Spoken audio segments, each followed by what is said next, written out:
Mary Jean, could you begin first by saying your full name, including your maiden name? My maiden name was Mary Jean Wood, and my married name is Brooks. Okay. And Mary Jean, where were you born? I was born in Milwaukee, Wisconsin, but from age 5, I grew up in Grand Rapids, Michigan. What was your schooling like, your early schooling? Well, I went to the public schools in Grand Rapids, Michigan. Graduated from East Grand Rapids High School in 1939, and then I went on to Michigan State University, got a bachelor's degree in home economics education in 1943. Well, 43, you would already have heard about Pearl Harbor. Yes, Pearl Harbor occurred when I was a junior in college, and I remember it vividly. It was on a Sunday, and the campus was in an uproar. Some of the men literally left immediately to enlist, and a lot of the men were in ROTC, so they were called up very soon. And by the time my senior year rolled around, there were very few men on campus, other than some military units that were being trained there.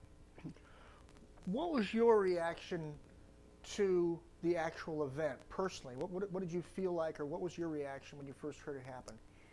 Well, it was a shock. It was more of a shock for many of my girlfriends who had boyfriends that they were planning on marrying.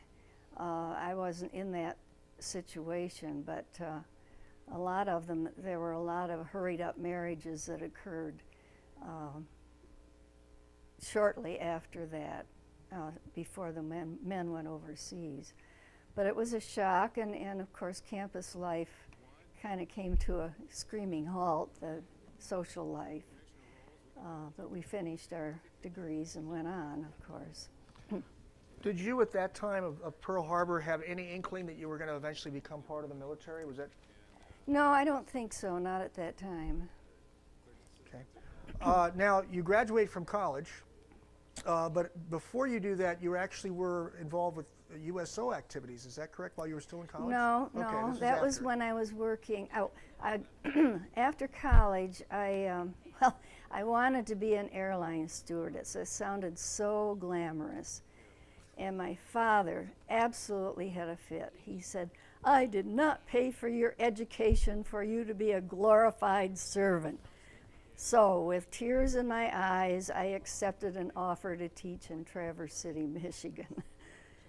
So I went up there in the Northwoods, and there was a Naval Air Station there in Traverse City. So it wasn't a bad, socially it wasn't a bad assignment, and I enjoyed the teaching. And we teachers used to date the pilots that were out at the air station, and we volunteered at the USO in town and used to go and visit with the young men and help them write letters home, and we put on suppers and events for them.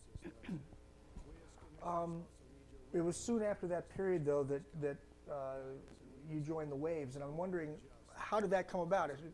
Well, I was rooming with another teacher, and I don't know, we got it in our heads that we wanted to join the service. It's funny, you don't remember exactly how it happened. One thing I do remember was that there was a WAC officer, WAC is Women Army Corps, who was up in Traverse City trying to recruit teachers. And she wined and dined us, and that may have put an idea in our heads, I don't know.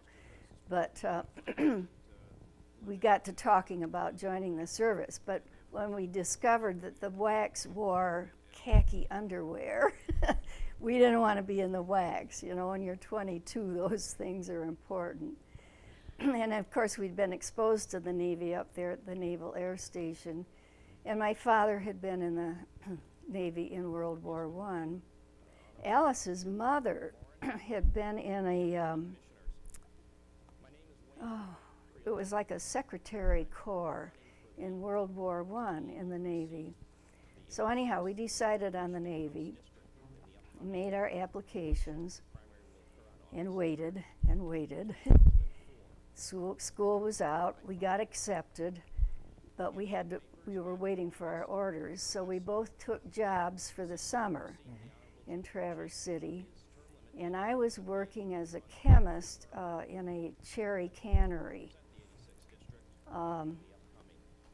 We were testing every 50th can of cherries or whatever to make sure that, you know, the pits didn't go through or anything. So one day I was there at the cannery, and this car from the Naval Air Station drives up, and they're asking for me. And here they are. They're coming to pick me up, take me to the air station, and swear me into the Navy. So there I was with cherry stains on my hands and big apron on me. And they took me out there, and I swore into the Navy. And then shortly after that, I received my orders to report to Smith College in Northampton, Massachusetts for officers training. Now the WAVES, by the way, the letters stood for Women Accepted for Voluntary Emergency Service. You could enlist as an officer. You didn't have to come up through the ranks if you were a college graduate. So I went straight into officers training in Northampton. And I remember going out there, and I was alone because Alice hadn't gotten her orders at the same time I had. So I went alone on the train, went to Springfield, Massachusetts, and then took a little commuter train to Northampton. And you know, there were a whole bunch of us ratty-looking civilian girls being met by all these girls in uniform. And well, try to describe the train trip. Sure. Yeah, that's what I want to. I want to see the boom. I want to see that. Yes. Okay. You were talking earlier about the train trip over. If you could describe your feelings as you were train trip, and then the actual arrival, what did you find? Well, the little train that I took from Springfield to Northampton was full of girls who were on their way for wave officer training. And we were all very excited and apprehensive. We didn't know what to expect. But when the train arrived and we got off the train, here were all these girls in their snappy uniforms greeting us, and we felt welcomed. We really did. And of course we were ushered into a big building, and they I think right off the bat they issued our uniforms. You know, we got a winter uniform, which was the blue uniform, a summer uniform, which was a gray and white seersucker dress with a jacket, a matching jacket that went over it, and then a dress summer uniform that was like a white seersucker. We hated those. And then shirts and ties and purses and shoes. Oh, the shoes were awful, just awful. They looked like, I don't know, they were clunky. And they didn't fit, and we all got blisters from marching. As soon as we got out of training, we rushed out and got some decent shoes. Well, let's go back to before training. You arrived there, you met by women in uniform. Mm-hmm. There was a certain sense of excitement about it, because here were women you're seeing that you're going to be like very soon. Yes. But where were you actually brought to? I mean, what kind of environment did you live in? Where did you eat? Well, we were at Smith College. Now, there were still college students there also, but the Navy, the WAVES, had taken over a couple of the dormitories, and we were fed in the Northampton Inn, which was a lovely hotel. Now we were fed Navy style. You know, we had our trays and we went down like a cafeteria style, but the food was good. So, and then we used classrooms in the college also for our classes. Well, tell us a little bit about these classes. What was a typical day, the first part of your training? Well, we had a lot of training that was very much like men's basic training, except we didn't use any guns. We marched and we marched and we marched. We marched everywhere, to class, to mess.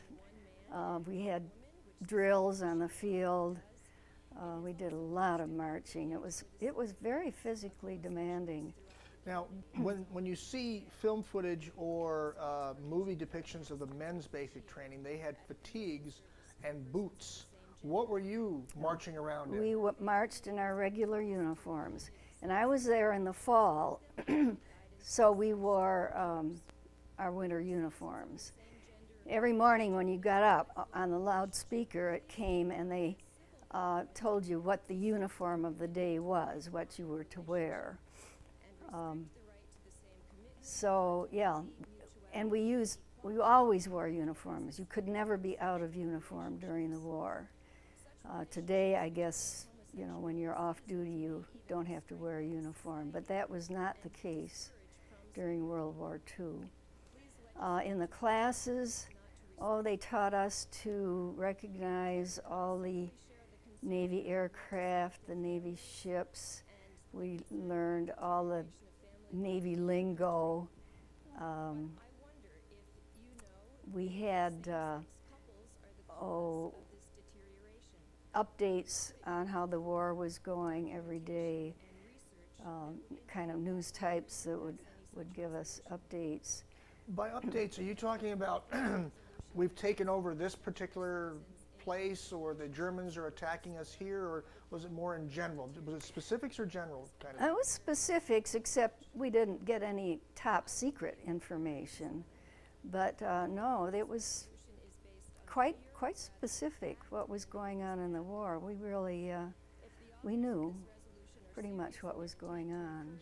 Did you have any idea, and I'm talking about the very early part of your training now, you just arrived there, you're only starting to go to classes and all this, of what your role in this war was going to be? No. Nobody knew what their assignment was going to be. We knew we were going to be officers. If we washed out, you had the choice of going home or enlisting in the ranks. That was your choice. Well, and some women did wash out. Well, let's discuss, first of all, because people may not, I know what washout is, but what is washout with, and then what does it mean to return to the ranks? Washing out means not making it, basically, for physical reasons or for the classroom work or maybe some behavior that isn't appropriate. Ranks means enlisted ranks. And we learned all the Navy regulations. There was quite a bit of learning involved.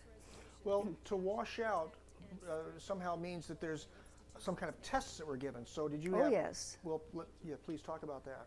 Well, we had tests in our classes. And, you know, the physical aspect of it, you know, we did calisthenics and we had to swim. Now, I knew how to swim.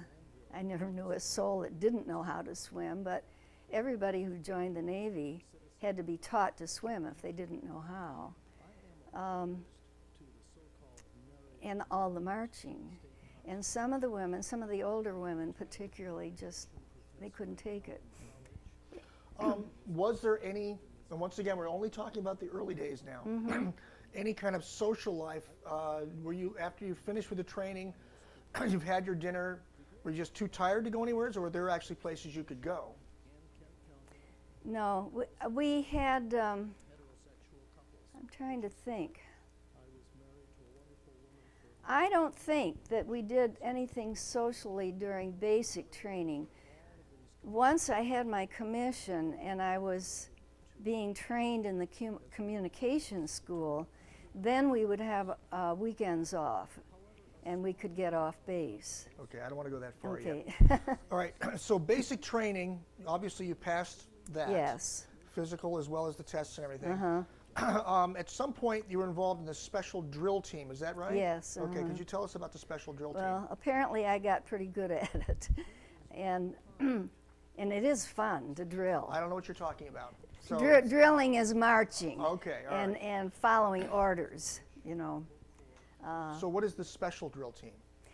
That was a group of, and I can't remember. That Oh, the was a- special drill team was a group of women, probably 20 of us, I don't remember for sure.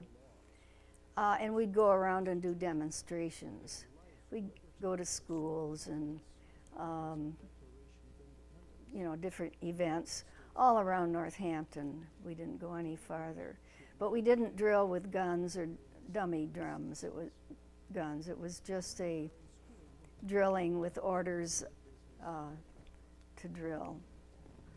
We're going to leave now and enter into the special communications school, but is there anything that you can think of now that was extraordinary or special or that you can remember from that basic training period? Anything that you would want to say?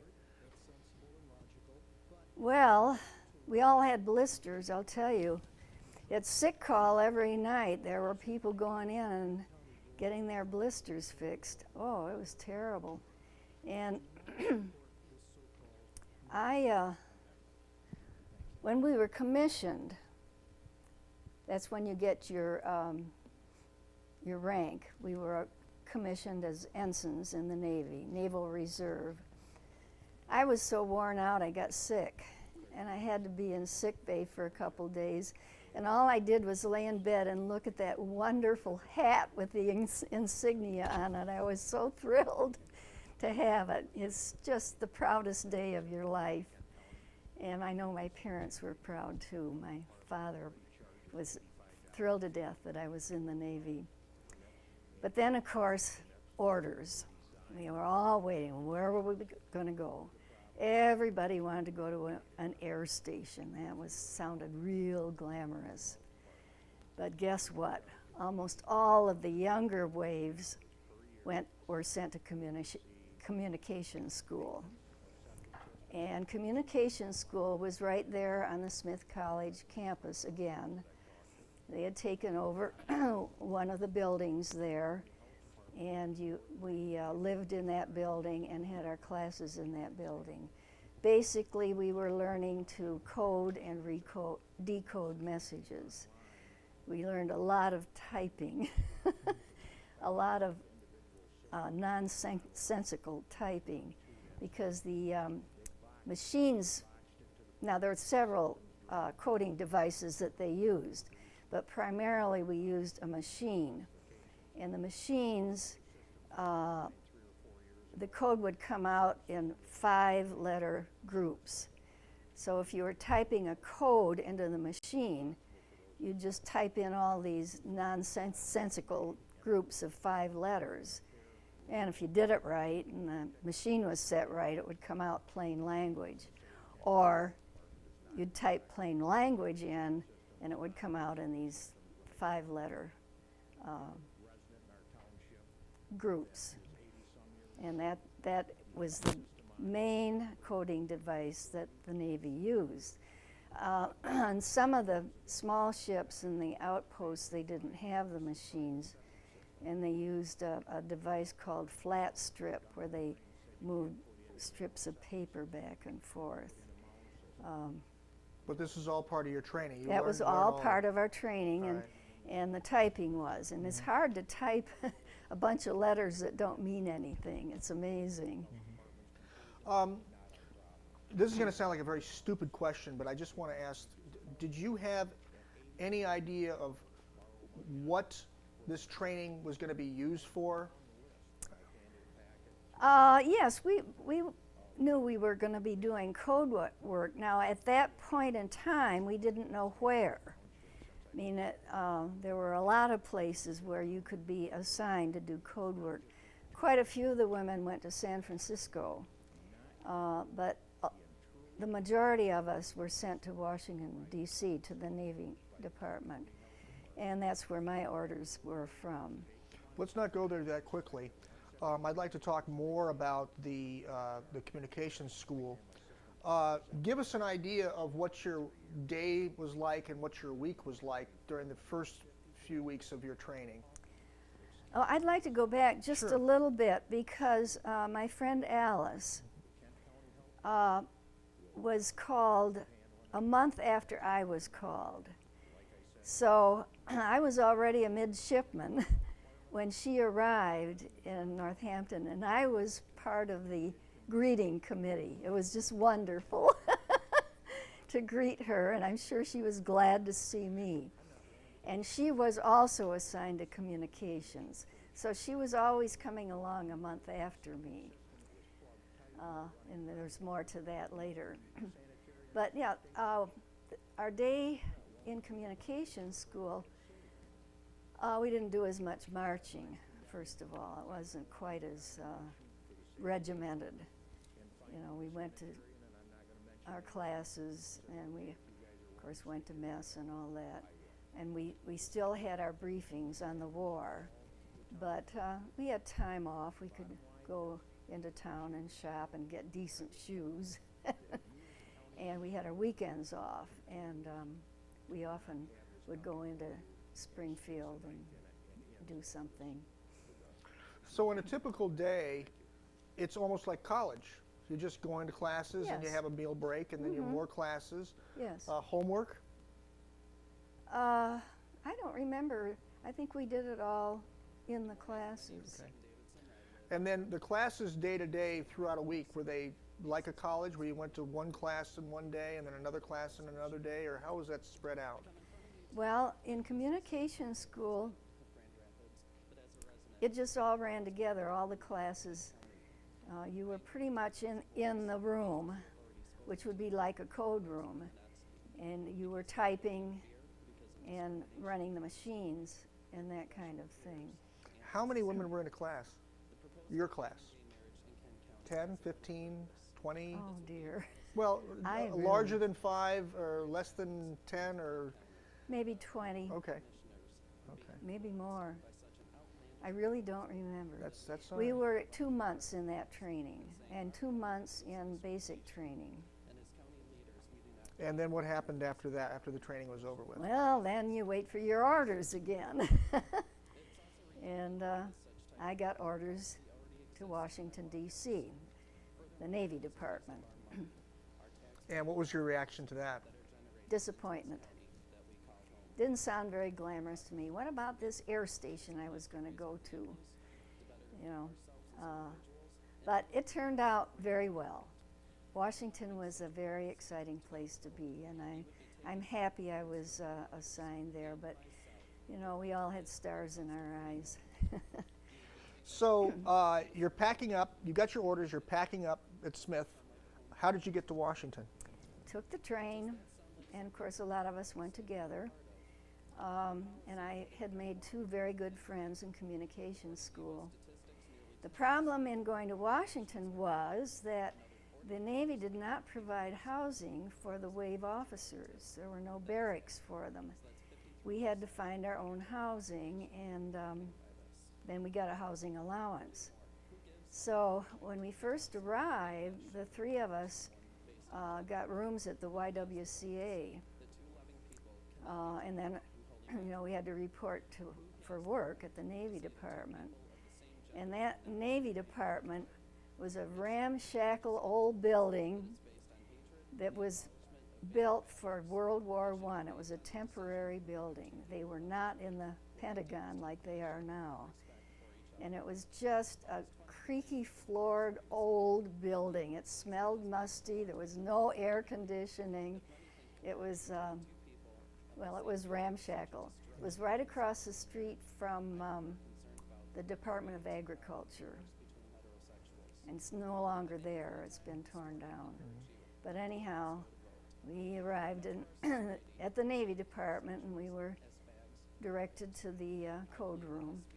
What time of the month, I mean, what period of the year are we talking about here?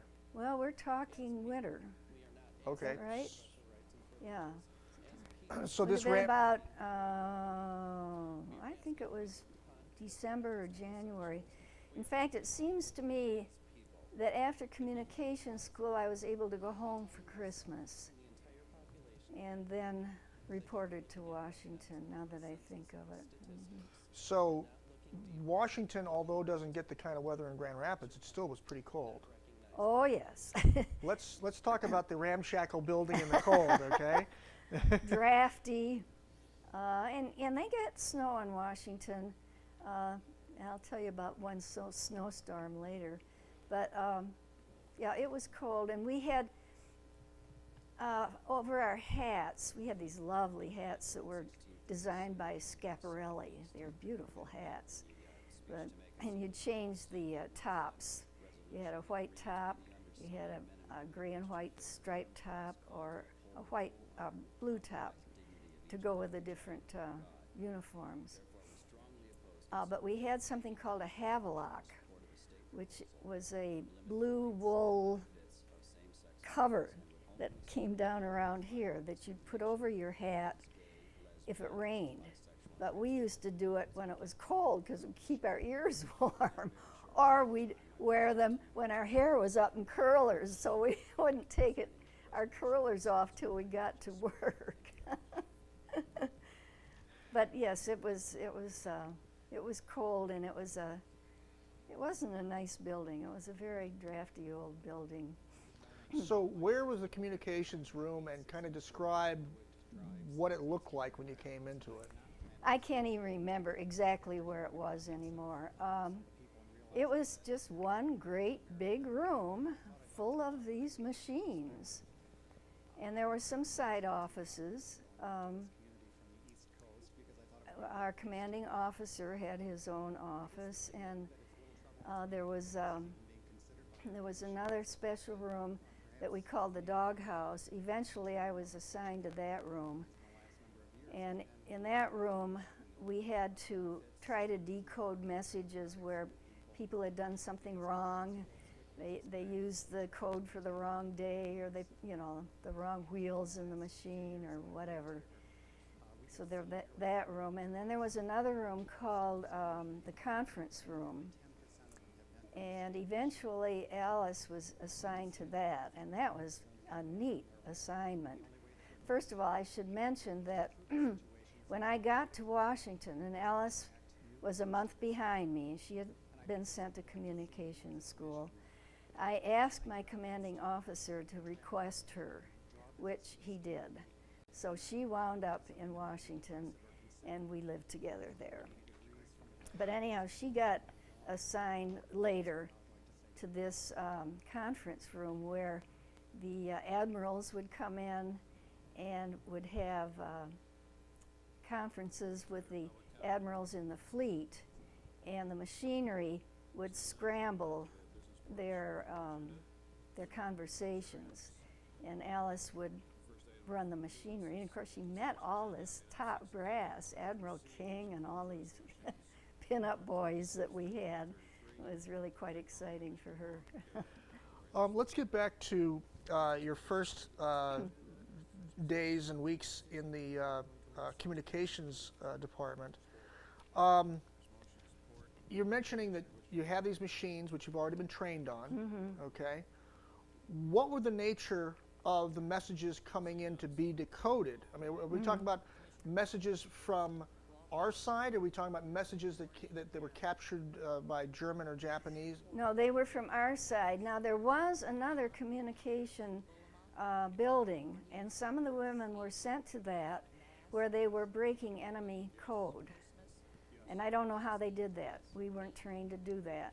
But that was another, branch of the communications.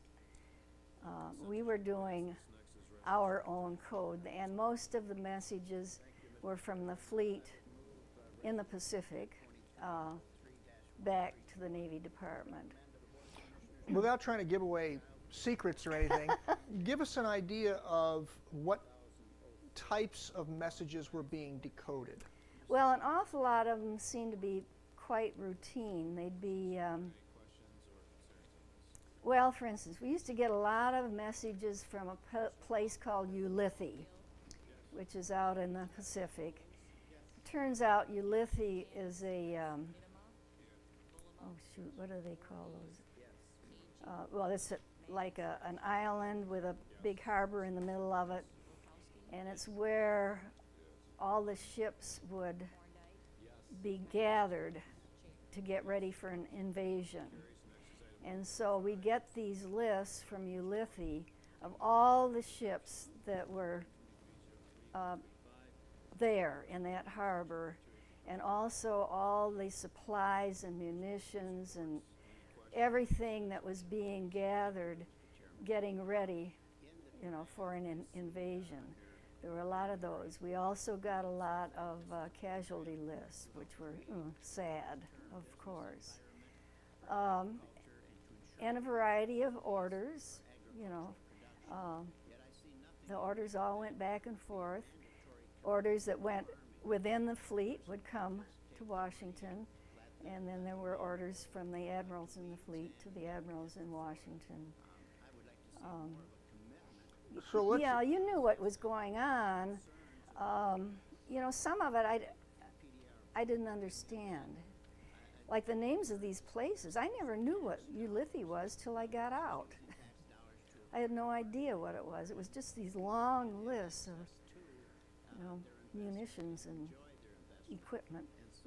Now, I want to give us an idea of incoming coded messages get decoded. Mm-hmm. Where do they go from there? Oh, then we would deliver them because we handled all confidential, secret, and top secret. They all had to be handled by officers. There were also restricted messages and non-classified messages. They were handled by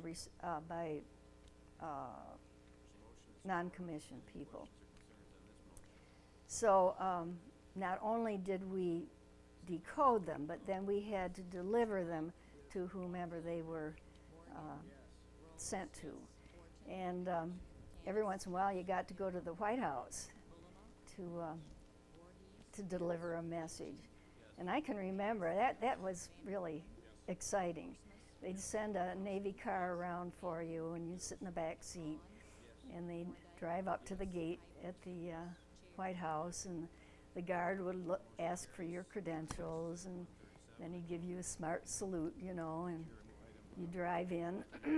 Then you go in a side door and down in the basement, and they had a room that was called the War Room. Knock on the door, and somebody opens it up a crack and grabs the message, and that's it, you're gone. I never saw the president or anybody, but it was, you know, it was exciting to do that. Part of this, I'm sure, was somewhat mundane. Yes. You know, the day-to-day operation. But out of all that, can you recall any particular incidents that may have stood out, or funny things that might have happened, or, well, as you say, going to the White House was a big deal, but yes. other kinds of things that might have happened? Well, it really was like a job, you know, especially since we had our own housing. You know, you get on the bus and go down to the Navy Department and go to your job. We worked watches, they called them in the Navy, but that's shift work. We would work 2 days each shift, 7 to 11 in the morning, 2 days, then 11, how does that go? 11 to 7, and 7 to 11, and 11 to 7. In between each watch, you know, 2 days on each one, you'd get 24 hours off. And then when you'd run the whole cycle, you'd get 48 hours off. And our 48 hours off, we used to go and play. You know, we go to New York and see a play, or we go to the beach, or we go out to the Naval Air Station in Anacostia and see if we could bum a ride somewhere in an airplane. But was kind of hard on your constitution because nothing ever was the same, and especially that night watch, that was really hard.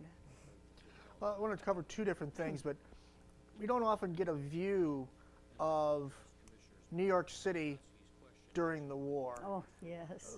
Give us an idea of what it was like. Put us in your shoes. You're arriving, this young woman in New York City and on leave. Yeah. Tell me what it was like. Well, first of all, where do you stay in New York City? Well, there was I believe it was on Fifth Avenue, there was this big mansion that had been turned into a military women's hotel. And you could go and stay there free if you were, a woman in uniform. It was a beautiful mansion, but they just had rooms with bunk beds in them. But that's where we almost always stayed. And then you could get reduced price tickets because you were in uniform. And we did. We'd go to plays, often go to radio shows and see them. And everybody was in uniform. Well, especially in Washington, young people. If you saw a young person who was not in uniform, and a man particularly, people would go, gee, I wonder why. And I know I had a very good friend, a young man that I went to high school with. He was a chemical engineer, and he was working on the atom bomb. We didn't know that, you see, in Tennessee. And of course, he was not in uniform. And I remember he came to visit me when I was in Washington, and we went out. And here I am in uniform, and he's not. And people just kind of looked sideways at us, like, what's going on there? No, I fully understand that because my dad went through the same thing. He was working, didn't realize he was on the Manhattan Project. They didn't tell him he was doing it, but they wouldn't let him join. Yeah. So he had that same kind of experience. Well, you say everybody was in uniform in New York. I mean, it just felt that way. Yeah, okay. Yeah. Radio shows, were there any particular personalities that you happened to sit in on? It was Bob Hope or any of those people? Fred Waring, I remember. It was a music show. I can't remember any of the others. We saw Oklahoma, standing room only. And after I met my future husband, we would go to New York and take in some plays when we were still in uniform. Even though you're out on leave and you're relieved to get away from the kind of the daily routine of work, was there a sense of the war were people trying to forget it, or was there a sense of I mean, I'm trying to get an idea of the environment, the kind of emotional environment of coming into town. And I mean, I know if I went to New York to go to see a play, I would be in a certain frame of mind, but I'm not going during World War II. So I guess, did you see, were people apprehensive, or did you just feel like it was a normal day? It felt normal. It was like, that's the way it was.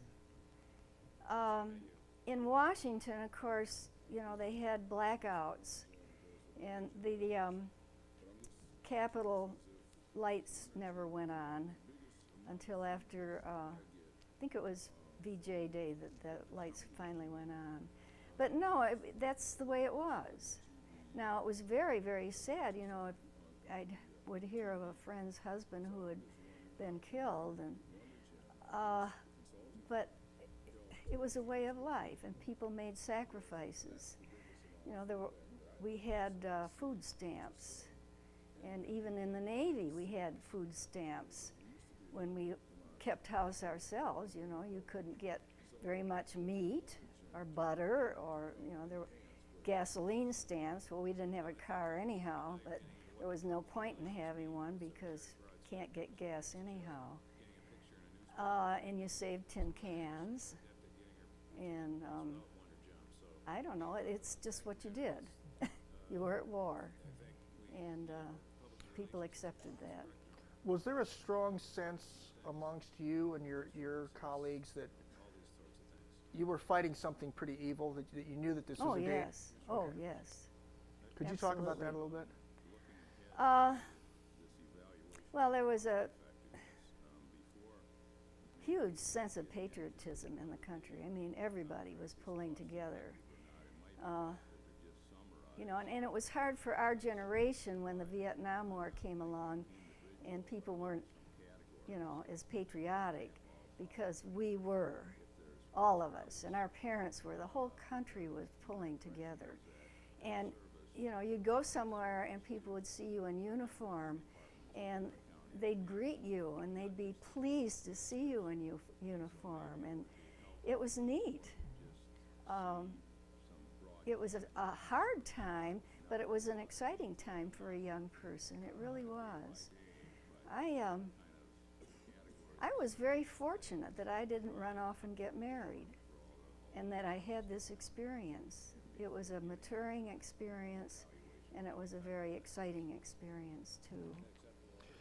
You know, we look at, as historians, we look at some of the posters and the news items about people like Hitler and the Japanese and all that.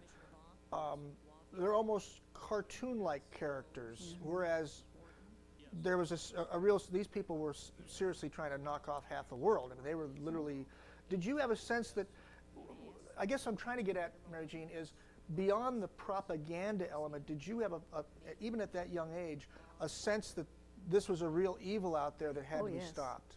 Yes, but you know, the interesting, Germany was, and Italy too, you know, they were the bad guys. That was evil. But we didn't know at that time what Hitler really was doing. I mean, that evil didn't come out until it was almost all over. My goodness, if we had known then, you talk about experiencing evil. No, we had no idea that he was purging the Jews. Terrible, terrible. Who were, I don't expect names per se, but if you do remember names is great. I know that a lot of people came and went through the code room, admirals and captains and whatever.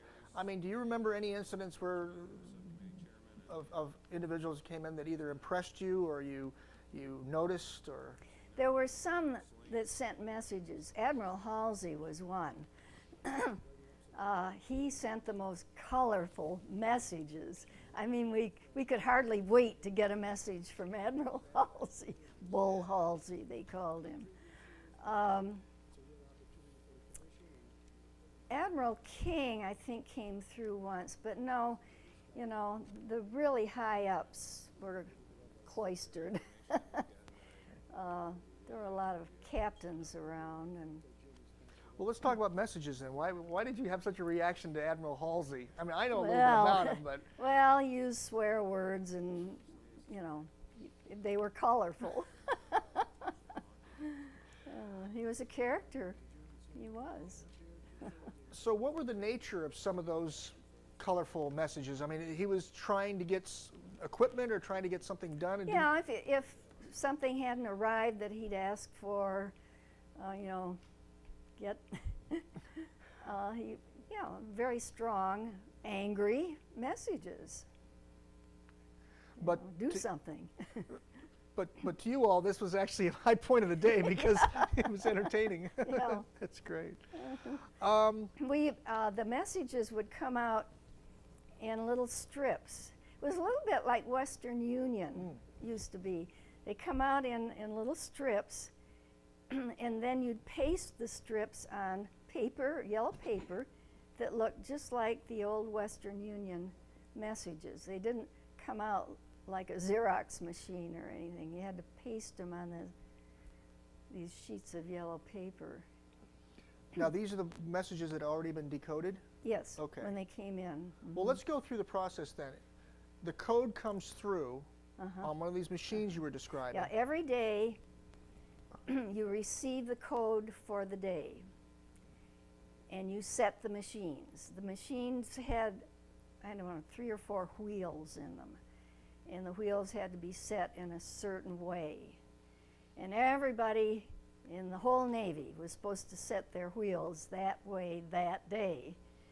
And then when the messages came in, if they had set the right code for the right day, then you'd type it in your machine and it would come out right. Now, if they did something wrong, well, then you have a problem. They'd go to the doghouse. That's right. But yes, they'd come in and then you'd type them in, and they come out in these little strips. The other part that I wanted to talk about was bumming rides, hitchhiking, if you will, on airplanes. I think people would like to be hearing about this. Well, yeah, there were some perks to it, you know. It wasn't all work. My girlfriends and I used to go out to the Naval Air Station when we had time off and sit around and see if we could get a ride somewhere. And I remember one very specifically. We, three of us had leave, 2 weeks leave. And we decided to go to Cuba, which was off limits to civilians. So we went out to the Anacostia Naval Air Station and told them that we were headed in that direction. Was anybody going in our direction? We waited and waited and waited, and finally there was a plane going to Albany, Georgia. And we thought, oh, let's get on that one, and you know, at least we'd be on our way. So we get in this little plane with this pilot, and we wind up in this little Naval Air Station in Albany, Georgia. Nowhere. And there we are, and the commanding officer there says, what am I going to do with you girls? We were stuck there. Nobody was going anywhere. And finally, we stayed overnight there. Finally, the commanding officer said, well, I've got to get my air time in for my flight pay this month. He said, I'll fly you to, what was it? I want to say Pensacola, but that's not right. Anyhow, a place in Florida where the Naval Air Transport came in. So he flew us there, and then we sat around there to get a flight to Cuba. And finally, they came through with 2 seats, and there were 3 of us. And they said, well, you know, we've just got 2 seats.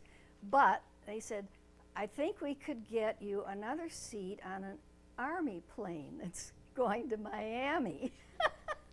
In fact, the Nats plane was going to Miami too, not Cuba. So we drew straws, and Boo got the Army flight. And we said goodbye, and she said, now I'll meet you in Miami at this pink hotel. She gave us the name of it, the Flamingo or something. And I guess she had quite an experience. She went off over hill and dale to this Army air station, and they loaded her in this bomber. Can you imagine? And they flew into Miami. And we were in a nice airliner, you know. And we did connect down there. We found each other. And then we were able to get on Naval Air Transport into Havana.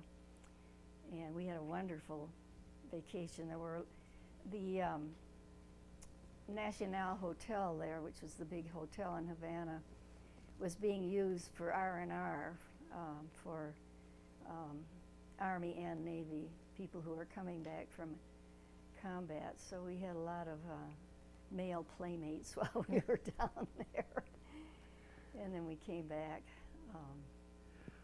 That was our most exciting adventure. But we did a lot of other things, bumming flights. Let's take a break here. We're going to conclude, I think, with you went to Quantico Base in Virginia. Is that right? Right after that.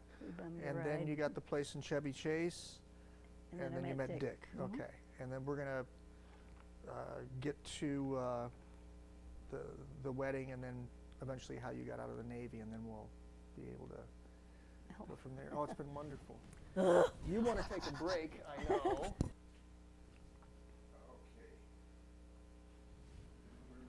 All right.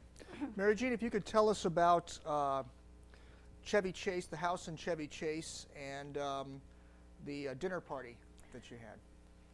Well,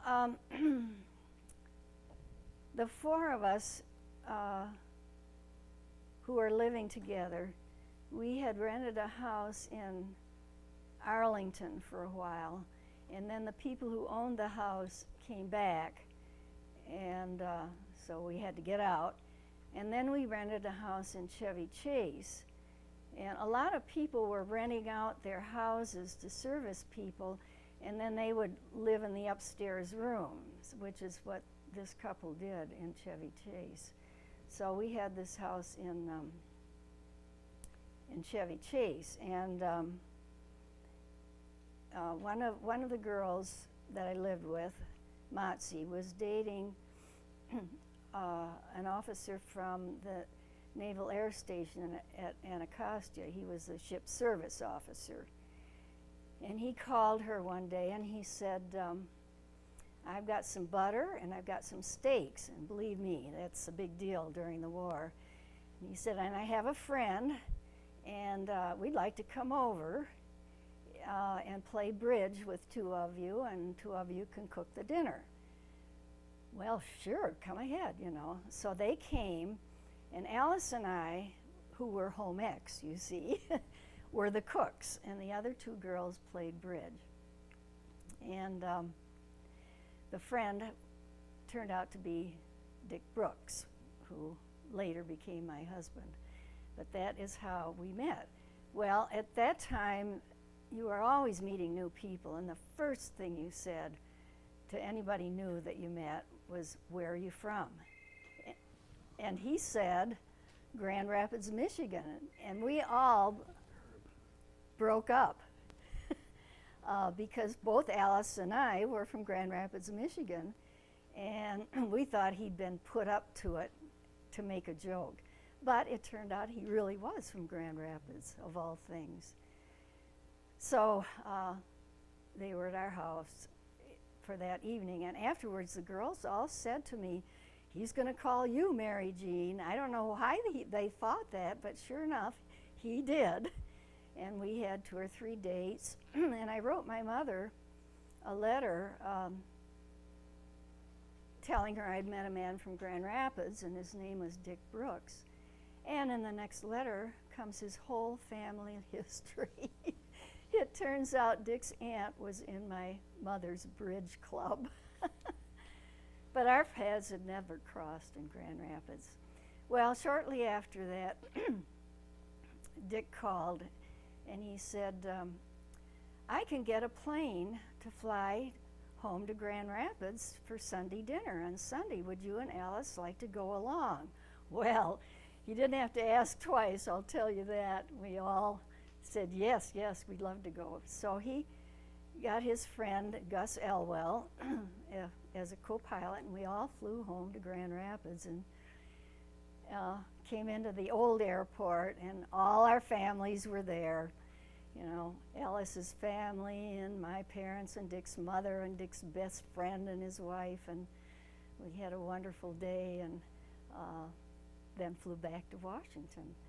And I know Dick's best friend and his wife said afterwards, she's the one. How they knew, I don't know. But sure enough, one thing led to another, and then a few months later, we were married. Let's go into the situation at the end of the war. You were still in the military. I was still in the military when we got married, yes. So the war was over. Okay, so for people who don't understand, how did you get out of the military? Well, at that time, a woman could get out if she was married. In fact, she had to get out. But at that time also, the war was over, and they were releasing people, but they were released in the order of the number of months or years they were in. It just happened because I got married, I got out a little earlier than other people. But I was, and Dick was too, still officially in the Navy on terminal leave, which means, you know, accrued vacation time, when we were married. So we were able to go to Bermuda on our honeymoon on the Navy. We went on a naval air transport plane for nothing, because we were still in the Navy at that moment. Well, let's sum up here just for a moment. One of the questions I usually ask different people that I interview, how do you feel about your experience during that World War II in terms of its effect on you as a person? Well, the skills I learned, I don't think were anything that transferred to civilian life for me, other than I matured. I learned to problem solve. I gained a lot of self-confidence. And I had an exciting experience. It was something that I wouldn't have missed for anything. And I found a husband. That was wonderful. Forgot the party. Oh, well. how much more time we have left? Right. Okay, go ahead. The party. Forgot to tell about the party we had after I had met Dick. The four of us girls decided to have a party for our watch, all the people that worked with us. So Dick and his friend flew to Chincoteague and got a bunch of raw oysters for the party. And we girls, not being very, very big drinkers, didn't know quite what to fix, so we looked in a cookbook and we found a recipe for artillery punch in The Joy of Cooking. Well, artillery punch had a fifth of everything in it.